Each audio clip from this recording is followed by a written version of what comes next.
Our goal is to teach dogs to avoid rattlesnakes, as you'll see. Most dogs, what they'll do is they'll go up to the rattlesnake because they don't know what it is, and that's why so many dogs get bitten. And so we teach them the sight and the sound and the smell of a rattlesnake. What we do is we use live rattlesnakes that are defanged, milk defanged, or safely muzzled, whichever one. And I use an e-collar. And we teach the dog to avoid by using the e-collar with them acknowledging the rattlesnake. It doesn't cause us shock like sticking your finger in a light socket. It causes an involuntary muscle contraction and it pulsates rapidly for just a few seconds. We have some of them jump straight up in the air. Some of them just back off real quick and look bewildered. She's just having a sleepover. And we have those that just like all of a sudden all this noise, and we call them the drama queens. And it's almost like they're swearing or cussing or something.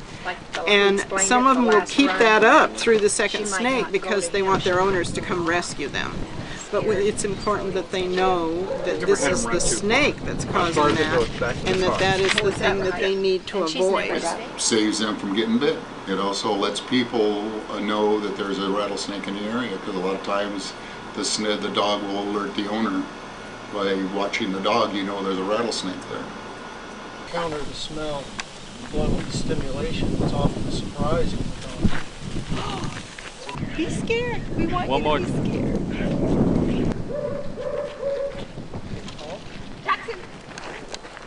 Jackson, come. That's what I call a call through. The owner stands on the far side of a rattlesnake, and then all we do is release the dog and have the owner call the dog to him. If the dog wasn't going to avoid a rattlesnake, he'd come straight to him.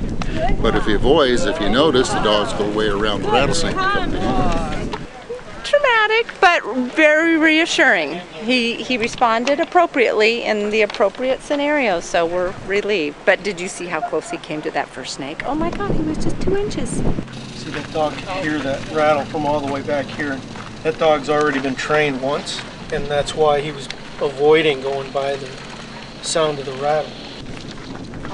Alex, come! Alex! Alex! Alex, come! Alex, come! Hurry! Good. I'm really pleased because now I feel confident that he can still go out and go running around and have a good time. 2 weeks ago, we were out. I run him in the desert, and he started sniffing around a bush, and there was a rattlesnake all coiled, and he leaped.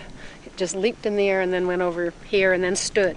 Each year the number goes up of dogs that have been bitten, because here again the people are building in the rattlesnake country, and the rattlesnakes have no place to go.